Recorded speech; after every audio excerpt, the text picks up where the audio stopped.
నా సొంతమైన బంగారమును వెండిని నా దేవుని మందిరము నిమిత్తము నేను ఇత్తును. 6,000 మణుగుల ఓఫీరు బంగారమును అన్నాడు. 6,000 మణుగుల ఓఫీరు బంగారము అన్నాడు అనంటే, మనకు మణుగుల లెక్క అర్థం కాకపోతే మీకు చెప్తాను, కొన్ని లక్షల కేజీల బంగారం. ఇన్ని లక్షల కేజీల బంగారాన్ని దేవుని ఆలయం కొరకు, ఇది నా సొంతం, నిచ్చేస్తున్నాను. ఎందుకు అంటే నాకు దేవుని తర్వాతనే ఏదైనా. దేవుని కంటే ఏది ఎక్కువ కాదు నాకు.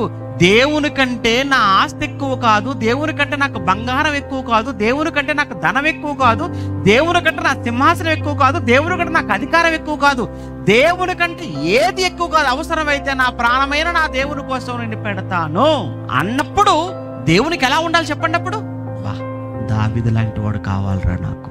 ఇది ఒక దావీదు దేవుని చేత పొందుకున్న సాక్ష్యం. దావీదు దేవుని యొక్క సంపాదించుకున్న మంచి పేరు.